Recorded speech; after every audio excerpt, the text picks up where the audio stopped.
But meanwhile, I can tell you that President Trump is expected to travel to Alabama tomorrow to give the commencement address at the University of Alabama. The school's college Democrats plan to hold a protest before the president's speech.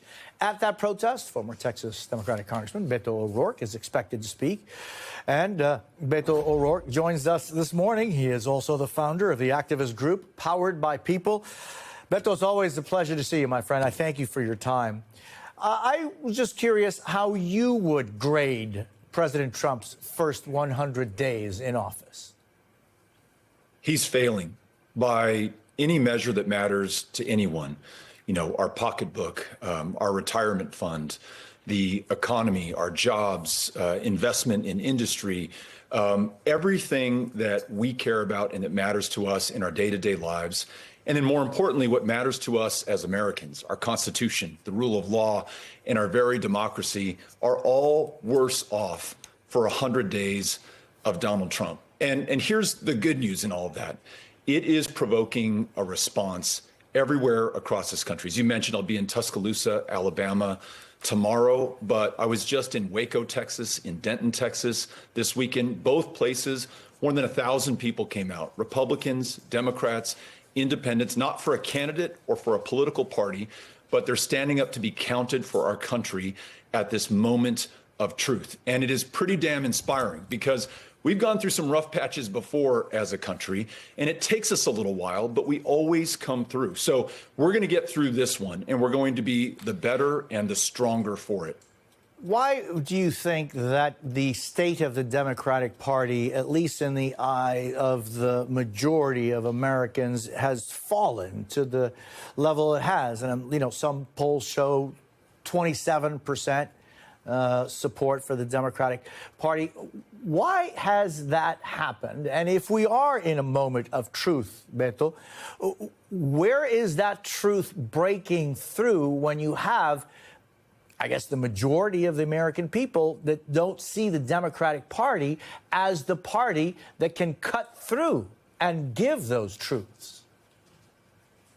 There are some exceptions to what I'm about to say. You know, I think about Bernie Sanders and AOC and Tim Walz and others. But by and large, our party has been governed by consultants and pollsters and focus groups and money and not people. If you're not with the people, you're not going to win. As Joe Strummer said, without people, you're nothing. And so showing up in these town halls, going to Tuscaloosa, Alabama, going to Tulsa, Oklahoma, going to wherever the fight is and being with, listening to, and fighting alongside the people that you want to serve is absolutely everything.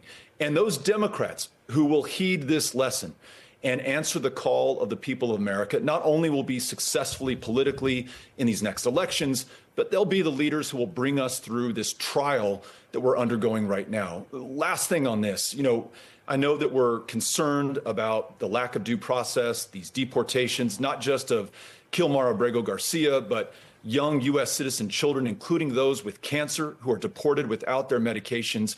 We are going to rise up and we're going to overcome this. When Trump was doing family separation in 2018, we rose up. And in Tornillo, Texas, and I know you covered this, Jose, we had more than 1,000 people who stood and witnessed what was happening to those kids, transmitted it to the rest of the country.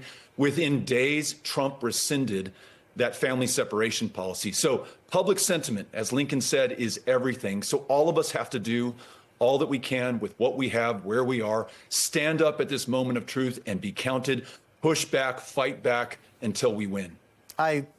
One of the things, of the many things that I know about you is your deep well of knowledge on the issue of immigration, and not only immigration from a legislative perspective also, but the impact of immigration on regular people. And we've talked so long, Beto, you and I, about the possibility of immigration reform in Washington, something that seems to be increasingly a distant possibility.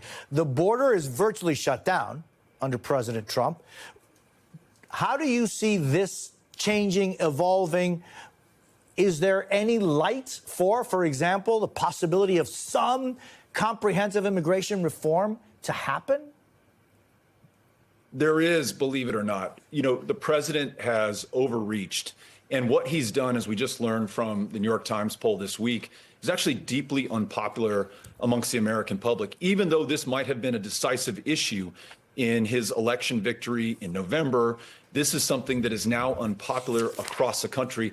That creates an opening for leaders who believe in the Constitution, rule of law, and a better America. It opens the door for people who have experiences like those of us on the border, who understand that El Paso is safe, it is secure, it is strong, not in spite of, but because we are a city of immigrants. And this is one of the greatest assets our country has.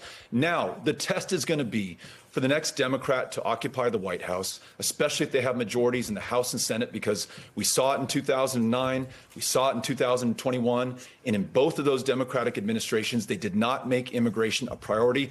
It must be for the next one.